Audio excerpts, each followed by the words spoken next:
Hello student, Raman sir classes YouTube channel पर आप सभी का स्वागत करते हैं। चलिए बच्चों, तो सभी विद्यार्थी जल्दी से लाइव बने। बहुत ही बढ़िया सेशन होने जा रहा है भैया, और बहुत ही बेहतरीन एग्जाम जिसका आपने बहुत दिन से इंतजार किया है, आप लोगों का वेट कर रहा है बीएसपी एससीएल। भैया इंतजार लगभग आप लोग 1.5 साल से इस एग्जाम का इंतजार कर रहे हो कि आज एग्जाम हो, आज एग्जाम हो, लेकिन अब उम्मीद जग गई कि एग्जाम हो जाएगा आप लोगों का जल्दी, क्योंकि कल से यानी 9 तारीख से जूनियर इंजीनियर वाले बच्चों के एडमिट कार्ड डाउनलोड होने लग गए। तो फिर एक उम्मीद बन गई, क्योंकि ये वैकेंसी एक साथ ही आई थी, तो जेई के बाद उम्मीद है कि आप लोगों का TG2 का एग्जाम हो जाएगा। तो बच्चों, एक बेहतरीन सी स्ट्रैटेजी लेकर आप लोगों के लिए आया हूं। बहुत ही अच्छे तरीके से रिव्यू करके एक एक चीज को आप लोगों के लिए एक स्ट्रैटेजी तैयार की है। तो सभी लोग जल्दी से लाइव बनो, अपने दोस्तों के साथ में भी वीडियो को जितना हो उतना शेयर जरूर करते हुए चलें। देखिए बच्चों, एकदम ठंडे दिमाग से एक एक चीज क्लियर करूंगा, और ये वीडियो देखकर जिस विद्यार्थी ने इस तरीके से स्टडी करना शुरू किया, तो भैया वो डेफिनेटली सिलेक्शन लेकर जाएगा। होता क्या है कि कोई भी जो स्ट्रेटेजी होती है, इंप्लीमेंट अगर 90% भी बच्चा कर जाए, 90% भी अगर इंप्लीमेंट कर जाए, तो भैया बेड़ा पार हो जाए। पहले इस एग्जाम के बारे में 2-3 चीजें बताता हूं, देखिए जी। हाँ धनंजय भाई, बिल्कुल करेंगे, टेंशन ना लो, बस थोड़ा सा टाइम दो। BHPSL TG3 के लिए 2-3 चीजों को अपने दिमाग में बैठा लो। नंबर 1 तो पेपर का लेवल। नंबर 1 पेपर का लेवल। तो भैया पेपर का जो लेवल रहने वाला है BHPSL के पुराने इतिहास को देखते हुए, ये बहुत आसान तो बिल्कुल नहीं होने वाला। तो पेपर जो रहने वाला है आप लोगों का, मैं पुराने हिस्ट्री के अकॉर्डिंग ही बात कर रहा हूं। पेपर आप लोगों का मीडियम और हार्ड, ये रहने की संभावना कुछ ऐसी है कि लगभग 40% सवाल मध्यम यानी मीडियम, और भैया लगभग 60% ITI के बच्चों के अकॉर्डिंग जो प्रश्न थे वो हार्ड ही रहे हैं पुराने पेपर में। तो बेटा ये ऐसा पेपर तो नहीं है जिसे आप मलाई समझ के चल लो। भाई देखो, पहली चीज क्लियर कर लो, ये ऐसा पेपर तो नहीं बच्चों जिसे तुम मलाई समझ के चल लो। अच्छा सर, यानी कि ये पेपर आपसे मेहनत मांग रहा है कुछ अलग लेवल की। पेपर का लेवल के बाद में जरा थोड़ी सी चर्चा कर लेते हैं।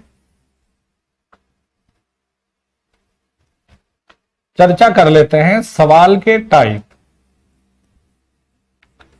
सवाल के टाइप, क्योंकि जब तक हमें बेटा टारगेट क्लियर नहीं होगा कि हमें चलना कहां है, तो फिर कैसे ही चल पाएंगे। अब इसमें 2 चीजें बड़े इंपॉर्टेंट है सवाल के टाइप में। देखो, इस पेपर में थ्योरी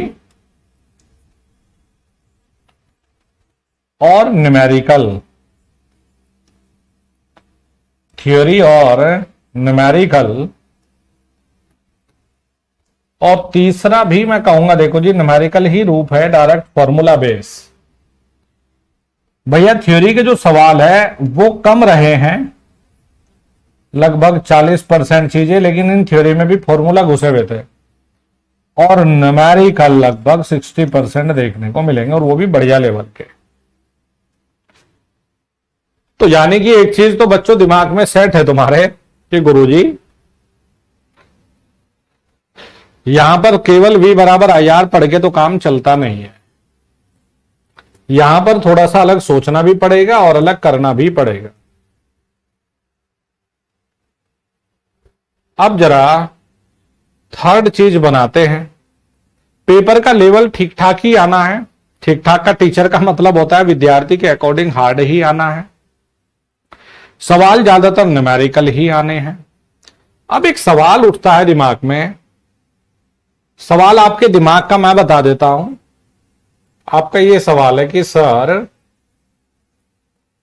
पेपर को पास कैसे करें। एक ये सवाल आ जाता है आपके दिमाग में, और जिसकी भैया हमें भी चिंता है कि बच्चों कैसे पास करें। टीचर को भी तो टेंशन है कि पेपर को पास करोगे कैसे। तो भैया ये पूरी वीडियो इसी पर समर्पित है कि आज से क्या चीज करना है और क्या नहीं करना है। अब आ जाओ जी बहुत काम की चीज। हमारा सवाल है कि BSP SCL TG3 पेपर को पास कैसे करें। ये सवाल आ गया हमारे दिमाग में भैया। अब हम तो टेंशन में, ना बच्चों ने ढंग से, बच्चों को भूख लग रही भाई, बच्चे तो तनाव में बैठ के सोचे जा रहे हैं कि क्या करें क्या करें। बेटा सोचने से काम नहीं चलता, कर्म करने से काम चलता है। आज दिल खोल के अपन बात करेंगे। आप भी अपने दुख दर्द की मेरे साथ बांटो पहले, लेकिन स्ट्रेटेजी सुनना, उसके बाद बताना। उसी चीज पर आ रहा हूं सर, ट्रेड समझ जाते हैं लेकिन क्वेश्चन नहीं बनते। तो मेरा पहले सवाल यह है कि तैयारी, पहला पॉइंट मेरा यह है कि एग्जाम के अनुसार तैयारी बहुत जरूरी है। तैयारी जरूरी है, एग्जाम के अकॉर्डिंग पढ़ना जरूरी है। सर मैं तो ALP के अकॉर्डिंग पढ़ रहा था। ना भाई भूल जा, ALP मेरे बालक एक अलग चीज है और ये BSP SCL एक अलग चीज है। जमीन आसमान का फर्क है दोनों में। लेकिन यहां कुछ इंटरेस्टिंग चीज है। 50% नॉन टेक और दोस्त 50%, गुरुजी यहां पर 50% तो टेक्निकल है। हो 50% हमारा टेक्निकल है और 50% हमारा ये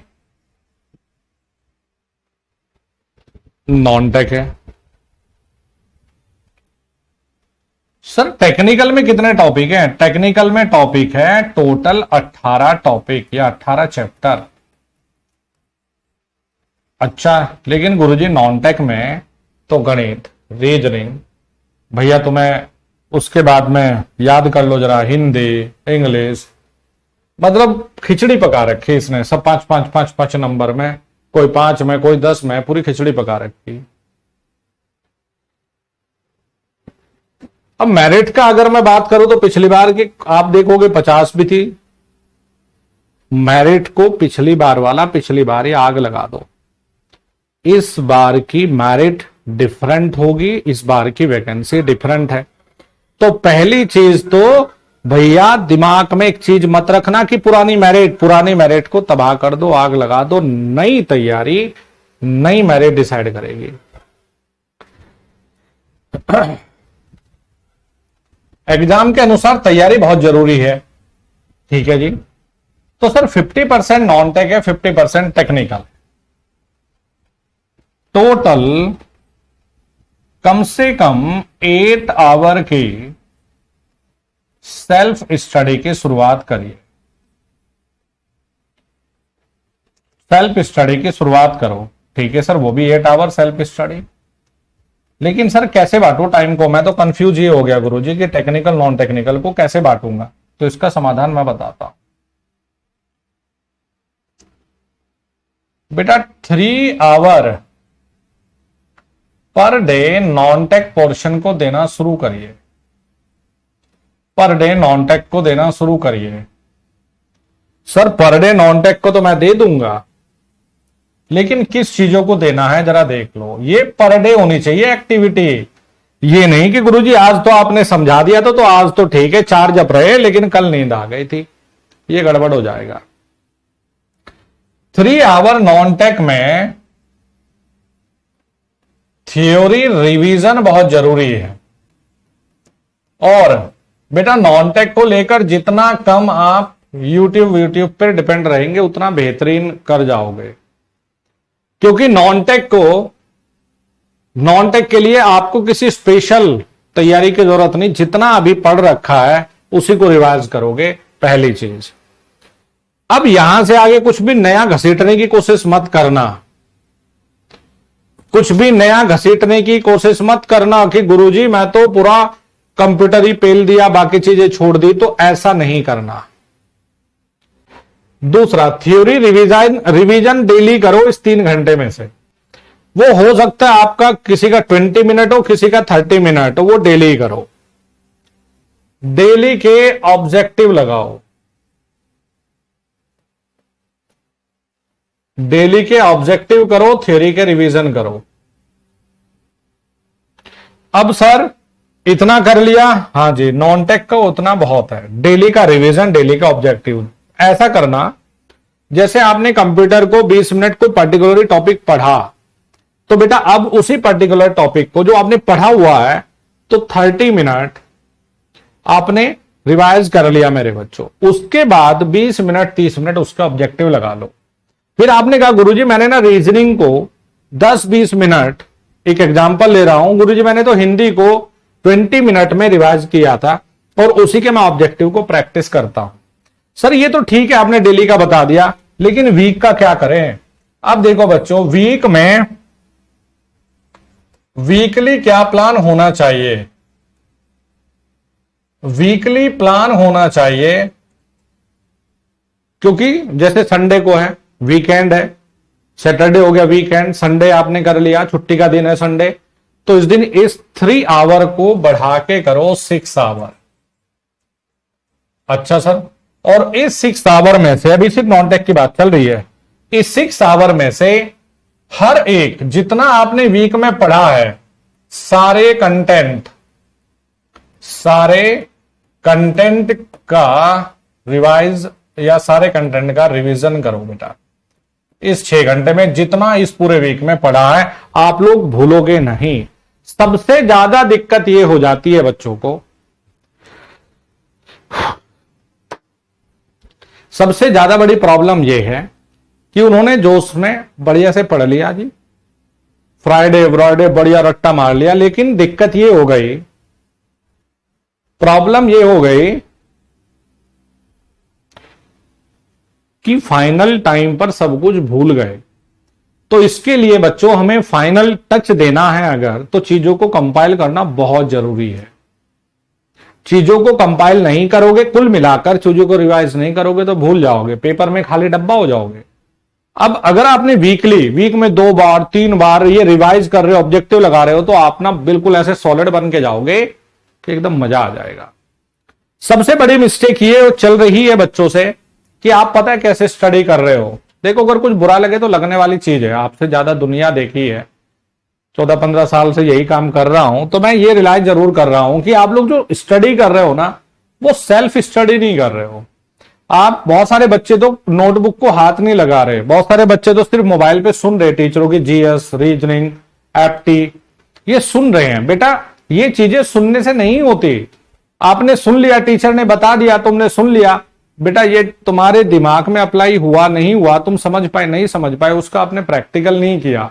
तो सबसे बड़ी प्रॉब्लम है कि स्टूडेंट एक प्रॉपर तरीके से स्टडी नहीं कर रहा। इसी वजह से मैंने कहा 8 आवर, आपने कहा गुरुजी मैं तो 4 घंटे आपके एप्लीकेशन में पढ़ रहा हूं, अरे भाई पढ़ ले, लेकिन 8 घंटे सेल्फ स्टडी देने लग जाओ। हो सकता है आपका एग्जाम ये, भैया हो सकता है, ध्यान से सुन लो, आपका एग्जाम ये 1 महीने के अंदर निपट जाए।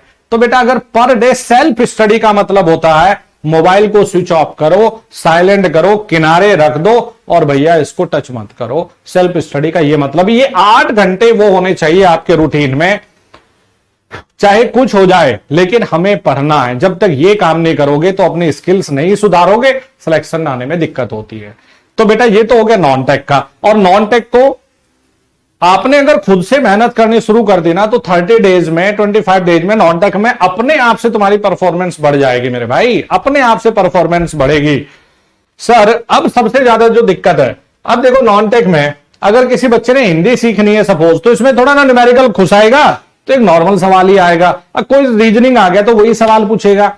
अब न्यूमेरिकल की या किसी भी बच्चे की, ज्यादातर की, किसी की भी बात कर लो, एक टेंशन बनी हुई थी ये, सर टेक्निकल क्यों, टेक्निकल में है सर न्यूमेरिकल नामक बीमारी। तो देखो इसका इलाज है, टेक्निकल को 5 आवर दीजिए। क्यों सर, इसमें तो 3 दिए, इसमें 5 क्यों? मेरे भाई यहां पर चीजें अगर एक बार तुमने ढंग से याद कर ली लगभग जीएस वगैरह, तो यार वो तो कॉमन ही है ना फिर। और भाई अगर यहां पर टेक्निकल की आप बात करो तो टेक्निकल में मेहनत ज्यादा चाहिए। क्यों? आपने फॉर्मूले याद भी करने हैं, उन्हें अप्लाई करना भी सीखना है।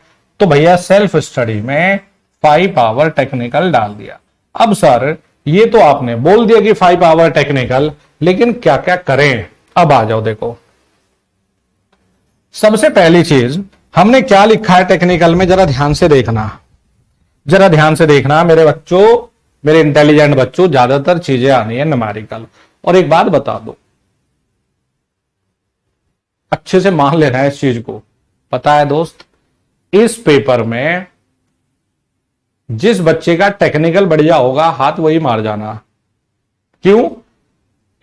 हर एक चीज कनेक्ट है, क्योंकि अभी एएलपी का पेपर हुआ और ज्यादातर बच्चों का एएलपी वाले पेपर में नॉन टेक पढ़ के ठीक ठाक सही हो रखा, ज्यादातर का ठीक ठाक ही है।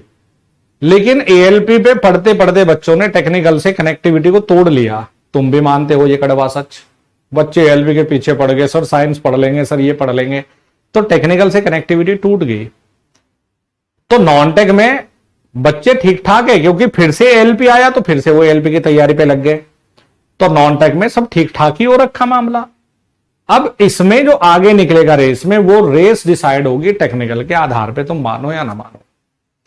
क्योंकि एएलपी के टेक्निकल में भी बच्चों ने बहुत सारे ऐसे औंधे, ऐसे उल्टे मुंह गिरे जो हीरो बन के घूम रहे थे कि हमने तो उन सर से पढ़ लिया, इन सर से पढ़ लिया। बेटा ये मैंने पहले बता दिया, ये केवल ओम के नियम से नहीं चलने वाला, ये इलेक्ट्रिकल मशीन से इसका सिलेक्शन का रास्ता जाएगा। 10-11 चैप्टर अकेले इलेक्ट्रिकल मशीन के दे रखे, टॉपिक तोड़ तोड़ के। अच्छा जी, तो गुरुजी आपने तो लिखा हुआ है इसमें कि टेक्निकल आपका बढ़िया होना चाहिए और उसमें न्यूमेरिकल होना चाहिए, तो क्या करूं?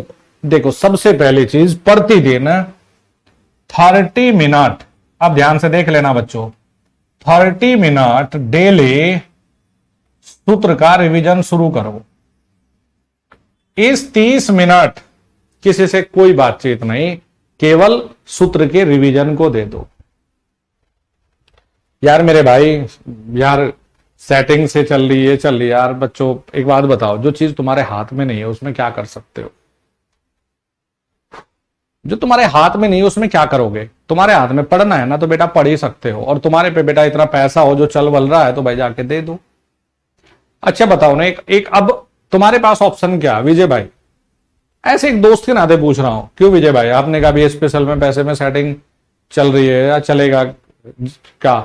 तो मैं वही पूछ रहा हूं कि इंडियन भाई, और ये जो लिख रहे हो आप बेटा, कि तुम्हारे पास ऑप्शन क्या है? चलो तुम ही बताओ। नहीं है ना? अगर है भाई तो तुम लोग भी चला लो। तो क्या ऑप्शन है बताओ?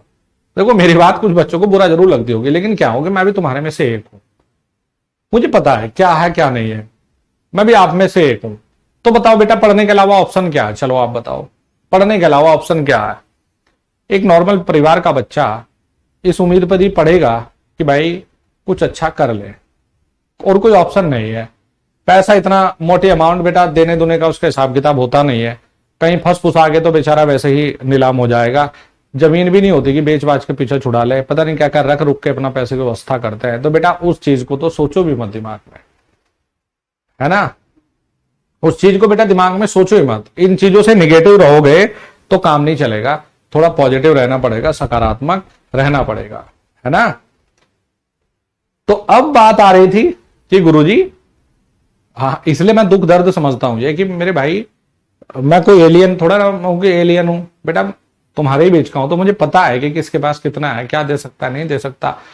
तो जिसके पास ऑप्शन वो दे लेगा, तुम्हारे पास ऑप्शन पढ़ने का है तो तुम वही करोगे ना, और पढ़ लो, पर वो नहीं चाह तो बेटा बेड़ा पार होगा। अब जरा आ जाओ सर, 30 मिनट क्या करें, डेली के सूत्र को रिवाइज करना शुरू करो। 30 मिनट, चाहे दुनिया में हवा तेज चले, बारिश तेज चले, लेकिन 30 मिनट सूत्र को रिवाइज करो। सर दूसरा पॉइंट बताओ जी, क्या करना है फटाफट, अभी टाइम टेबल सेट है, लग जाएंगे हम कल से, यही तो। अब इस 30 मिनट सूत्र पर डेली के 30 मिनट न्यूमेरिकल करो। अरे बच्चों, जब तुम सूत्र बढ़िया से पढ़ रहे हो ना, तो तुम्हें लग रहा होगा ये केवल गुरुजी ये केवल न्यूमेरिकल में काम आएगा। भाई नहीं गधो, जरा सुन लो। जैसे एक फॉर्मूला पढ़ते हो तुम, वैसे याद आ गया मुझे, मोबाइलिटी बराबर में ड्रिफ्ट वेलोसिटी बटे में इंटेंसिटी, ये लिखते हो। यदि तुम्हें सूत्र याद है, मैंने एक थ्योरी का सवाल पूछ लिया, समझो जरा। मैंने कहा भाई ड्रिफ्ट वेलोसिटी बढ़ा दी जाए तो ये बता दो मोबाइलिटी पे क्या प्रभाव पड़ेगा। तुम तुरंत कहोगे गुरुजी बढ़ जाएगा। कैसे बताया? अरे मेरे भाई क्योंकि सूत्र याद है, इसलिए सूत्र याद होना मतलब ये आपको थ्योरी और न्यूमेरिकल दोनों में मदद कर देगा। अब ये 1 घंटे का शेड्यूल सेट हो गया, 1 घंटा सेट हो गया। अब देखो जी, जो भी टॉपिक है 1 आवर जैसे 10 चैप्टर मशीन के हैं और बाकी 4-5 चैप्टर आपके पावर के हैं, तो 18 में से लगभग 14-15 तो यही हो जाते हैं। तो अब क्या करना है, देखो ध्यान से, 1 घंटा रिवीजन को देना शुरू करो जी अपने मशीन पोर्शन को। सर दे दिया मशीन को, भाई ठीक है, यही तो चाह रहा था मैं। 2 रिवीजन दे दिया मशीन को, और अब 1 घंटा चाहे वो न्यूमेरिकल हो चाहे वो थ्योरी के सवाल हो, अब 1 आवर ऑब्जेक्टिव लगाओ मशीन वाले टॉपिक के, जो 10 चैप्टर बता रखे तुम्हें। अच्छा सर ये भी कर लेंगे। अब आ जाओ जरा यहां बेटा, 1 आवर जैसे पावर सिस्टम के टॉपिक दे रखे ये, या फिर अन्य टॉपिक दे रखे, लाइन बाय लाइन इनको पढ़ना शुरू कर दो, रिवीजन करो। पहले क्या करोगे? रिवीजन मारोगे, रिवीजन करो। सर छोड़ेंगे नहीं इस बार भी एचपीएसएल को। फिर बच्चों इसी पर आ जाओ, इस 1 घंटा ही इस पर लगा दो ऑब्जेक्टिव। क्या कर दो? इसी पर ऑब्जेक्टिव। किसके? इसी के पावर सिस्टम के। हो गए 5 घंटे। सर पढ़ते पढ़ते ना हम संडे पहुंच गए।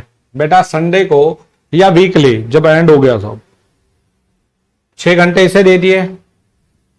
सैटरडे या संडे को देखो, ये सेल्फ स्टडी का है, सैटरडे या संडे को। बेटा ये टाइम वो नहीं है जो मजे कर लोगे। टेक्निकल को समय दे दो कम से कम 8 या 10 आवर। 1 महीने की बात है, कहीं तूफान नहीं आ रहा। ठीक है भाई, कुछ बन जाओगे तो जीवन संवर जाएगा। सर इसमें क्या करो? 1 महीने की मानो, 1 महीने की मानो, चलो अभी ज्यादा कुछ नहीं, 1 महीने की, 1 महीने के लिए बढ़िया से जबरदस्त पढ़ो पहले। अभी जरा आगे प्लानिंग को फिर अपडेट कर लेना, लेकिन अभी 30 डेज के हिसाब से चलो कि सब कुछ मुझे बढ़िया से एकदम परफेक्ट करना है। अब गुरुजी इसमें ना मॉक टेस्ट कर लिया, तो मेरे बच्चों मॉक टेस्ट का तो तभी लूंगा जब पहले पूरे को रिवाइज करके ऑब्जेक्टिव कर लोगे। तुम लोग उल्टे तरीके से तैयारी कर रहे हो या करते हो। कैसे? गुरुजी हम ना कल मॉक टेस्ट लगा रहे सर, नंबर इतने आ गए। मैं बोलूंगा पगले, पहले पूरे सिलेबस को रिवाइज करके ऑब्जेक्टिव हो गई क्या? अभी तो कुछ बच्चों के थ्योरी के डाउट क्लियर नहीं होते। तो जब तक थ्योरी के डाउट क्लियर करके बढ़िया से ऑब्जेक्टिव नहीं लगाओगे, रिवाइज किए बिना ऑब्जेक्टिव लगाओगे, मॉक टेस्ट लगाओगे, तो परफॉर्मेंस कैसे आएगी? तो अब जरा आ जाओ, देखो 8 आवर में वीकली, सैटरडे संडे क्या है कि जितना जितना वीक में टेक्निकल पढ़ा है, जितना वीक में टेक्निकल पढ़ा है उतना रिवीजन कीजिए, उतना रिवीजन कर लो और कर लो, उतना रिवीजन कर लो जितना वीक में पढ़ के आए हो। अच्छा जी सर ये तो निपटा लिया हमने, अब क्या करें? अब देखो बेटा, ये जो चीज मैंने बताई है, ये एक्टिविटी पहले 15 दिन तक करो। 15 दिन करने के बाद जब आपने एक एक टॉपिक को रिवाइज भी कर लोगे, ऑब्जेक्टिव भी लगा लोगे और थ्योरी में कोई डाउट होता है बेटा ये भी क्लियर कर लोगे, तो मेरे बच्चों अब आ जाओ जरा नेक्स्ट टॉपिक। गुरुजी 15 दिन के बाद तो कर लिया हमने, तो अब क्या करें? अब आ जाओ। अब ये एक्टिविटी 15 दिन करने के बाद में क्या करें? तो अब देखो जी,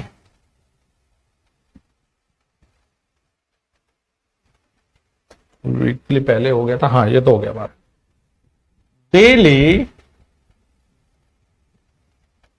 जो चल रहा है वैसे पढ़ते रहें, वैसे पढ़ते रहें, उसकी दिक्कत नहीं है। 15 दिन के बाद बेटा टाइम भी तो बढ़ेगा। अब देखो 8 आवर प्लस 8 आवर प्लस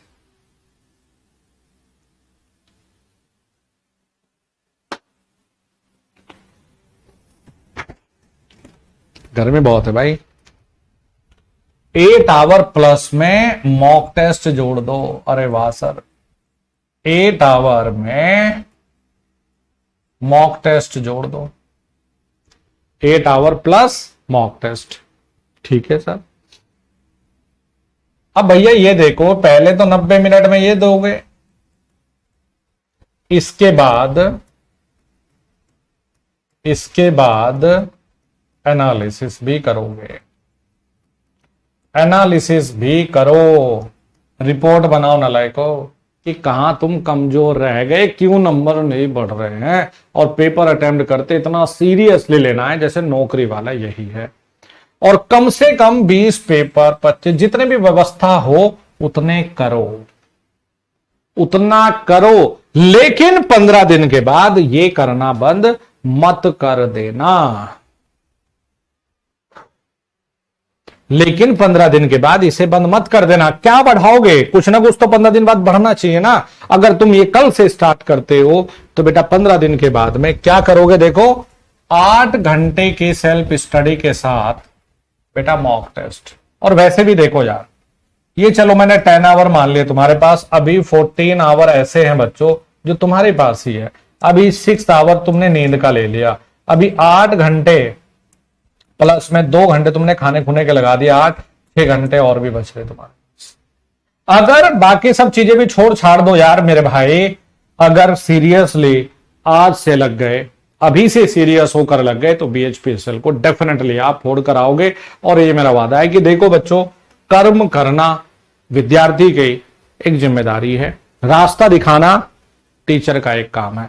मैंने पहले ही लिखा, मैंने पहले ही क्लियर कर दिया कि देखो पेपर का लेवल भैया ये मानकर चलो कि हार्ड ही रहने वाला है। सवाल के टाइप ये मानकर चलो न्यूमेरिकल। अगर थ्योरी आ गए तो तुम्हारे पास तो सोने पर सुहागा मेरे भाई, क्योंकि अगर कोई बच्चा न्यूमेरिकल के लिए भी तैयार है तो इसका मतलब वो थ्योरी के लिए तैयार है। लेकिन कहां फंस जाओगे? अगर तुम थ्योरी के लिए तैयार हो तो बेटा न्यूमेरिकल नहीं कर सकते।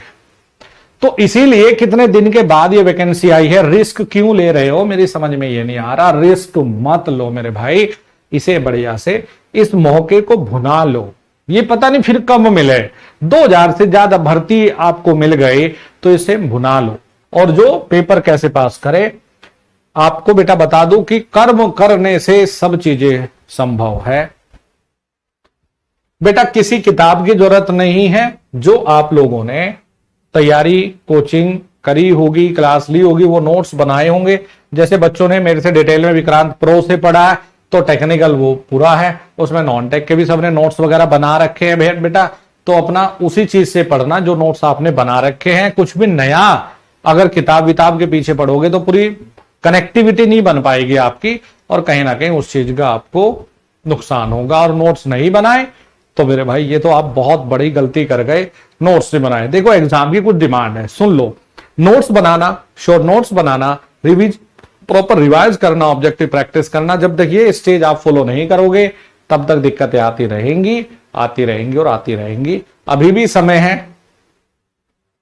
सर क्लास किया हूं पर बुक से पढ़ा हूं, तो बेटा मैं वही बोल रहा हूं ना, आपने पहले ही स्टेज को जो एग्जाम पास करने की सबसे पहली बेसिक नीड होती है वो अभी तक पूरी नहीं की है। ये कुछ चीजें थी, पूरा 5 घंटे की पूरी एक एक चीजें तोड़ के बता दी। इसको करना शुरू करिए, 3 आवर इसको देना शुरू करिए, और 15 दिन के बाद 8 घंटे में प्लस मेरे बच्चों, मेरे शेरों शेरनियों, मॉक टेस्ट को एड ऑन जरूर करो। और कहां तुमने गलती की है, देखो रेड पेन लेके बैठना, पूरा 1 महीना मानकर चलो यार मेरे भाई, 1 महीना मानकर चलो, 1 महीना मानकर चलो, जरा सुन लो। एनालिसिस करना इसलिए जरूरी है, जब तक रेड पेन नहीं लोगे, मैं बेटा देखो तुम समझ नहीं रहे पगलो, मैं नोट्स पैसे लेकर काहे प्रोवाइड करूंगा। जाओ एप्लीकेशन पे कोर्स इनरोल करोगे, पीडीएफ मिल जाएगी, वहां मिलती ही है, लेकिन उस चीज का फायदा क्या है। कीमत आपकी चुकानी थी कौन सी, नोट्स बनाने की, वो स्टेज तुमने फॉलो नहीं करी। नोट्स तो ऐसे तुम्हें मार्केट में दुनिया भर के, बेटा नोट्स खरीदने से नहीं सिलेक्शन आता मेरे बच्चे, बनाने पड़ते हैं। आईटीआई के विद्यार्थी के साथ में सबसे बड़ी मेजर प्रॉब्लम यही है कि भैया वो एक प्रॉपर वे में तैयारी नहीं करता, उसे लगता है कि अपना पीडीएफ से पढ़ लूंगा तब भी काम चल जाएगा। मेरे बच्चों पीडीएफ से पढ़ के काम नहीं चलेगा, नहीं चलेगा। तो 8 घंटे में मॉक टेस्ट को इसको जोड़ लो, और इस वीडियो को बेटा रिवाइज कैसे, ये बहुत बढ़िया सवाल है। विक्रांत बैच का नोट्स, हाँ तो इससे भी काम चल जाएगा, वैसे विक्रांत प्रो में भी पढ़ाया था मैंने। अब आ जाओ, एक बच्चे ने बहुत प्यारा सा सवाल पूछ लिया कि गुरुजी रिवीजन कैसे करो। सारे टीचर बुक से पढ़ाते हैं भाई, पता नहीं मुझे तो भाई, पढ़ना में तो देखो एक से पढ़ के रह गए यार, बड़े बड़े गुरुजन है हम, कुछ नहीं है भाई यार, तो हम तो बहुत चुनने से आदमी भाई, ठीक है। तो भाई भगवान जाने, देखो मैं तो अपने बता सकता हूं भाई है। अब एक बात, बालक ने हमारे बहुत बढ़िया सवाल पूछा, रिवीजन, रिवीजन कैसे करना है। देखो इतनी जल्दी मत करना कि किताब पलट रहे हो। आपने अगर अपने नोट्स बना रखे हैं तो आपकी कनेक्टिविटी होगी अपने हैंडराइटिंग के साथ में, बहुत मजा आता है पढ़ने में। पेंसिल लेना, पेंसिल, पेन नहीं लेना, पेंसिल लेना। हाँ सुधांशु बालक, मैं तेरे सवाल का जवाब दे रहा हूं यार, तेरा सवाल इतना बेस्ट सवाल है, बहुत ही शानदार सवाल पूछा तुमने, बहुत ही वैलिड सवाल है बच्चों। तो पेंसिल लेना, जो तुमने नोट्स बना रखे, पेंसिल लेना, लाइन पढ़ ली, फॉर्मूला पढ़ लिया, ठीक है, इस पूरे पेज को पढ़ लिया।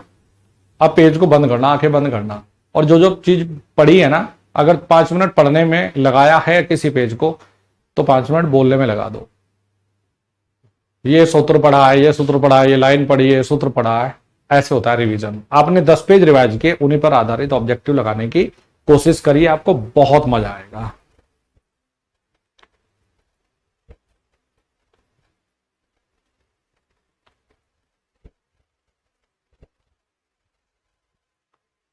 यार भाई, यार बिना नोट्स के कैसे नौकरी मिली है, आज तक नहीं किसी को ऐसे नौकरी मिली है यार। नोट्स बनाने भी पड़ते हैं, पढ़ने भी पड़ते हैं। और क्यों एक्सप्लेन कर रहा हूं मैं चीजें यार, मैंने तो एक रास्ता बता दिया मेरे बच्चों कि बेटा ये रास्ता पे चलना है। अब चलना नहीं चलना वो तो विद्यार्थियों के हाथ में है भाई। हाँ नहीं, जितना फुल चैप्टर भी रिवीजन करोगे तो तब भी मजा आएगा, कोई नहीं, 1 घंटे में खींच लोगे काम को, क्योंकि 20-30 पेज होते, कर लोगे आप, कोई प्रॉब्लम नहीं है। कुछ पेज पर तो इंपॉर्टेंट जब आप पढ़ रहे होंगे ना, तो आपको एक चित्र देखकर ही सारी कहानी समझ आ जाएगी। तो जब 3-4 बार नजर के सामने से निकलेगा ना, तो आपको इतनी प्यारी कनेक्टिविटी आएगी अपने नोट्स में कि आप आंखें बंद करोगे ना तो पिक्चर के रूप में चलेंगे। वो होती है रियल तैयारी बेटा, तो करके देखना है इसको, ठीक है। चलो तो बच्चों, ये आपके लिए एक प्रॉपर प्लान मैंने दे दिया।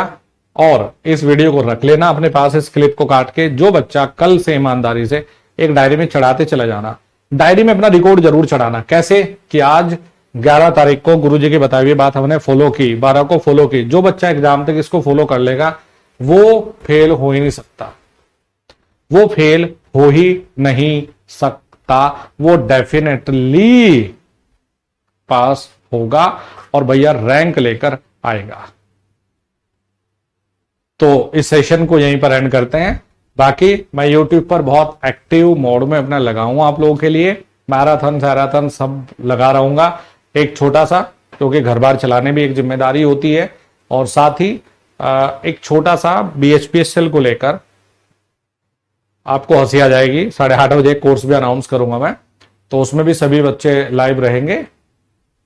बेटा YouTube पे बहुत सारे सेशन मिल जाएंगे मेरे, टेंशन मत लो, पूरा जगा के रखूंगा तुम्हें डंडे से ना, ठीक है। लेकिन सिलेक्शन आएगा तो फिर पार्टी मुझे ही देना, तुम भाग जाते हो फिर सिलेक्शन लेके, पढ़ते मेरे से फिर इधर उधर भाग जाते हो तुम। चलो, thank you very much and all the very best. हो सके तो चैनल को सब्सक्राइब कर लेना और भैया शेयर भी जरूर कर देना। बोलो बाबा केदारनाथ की जय।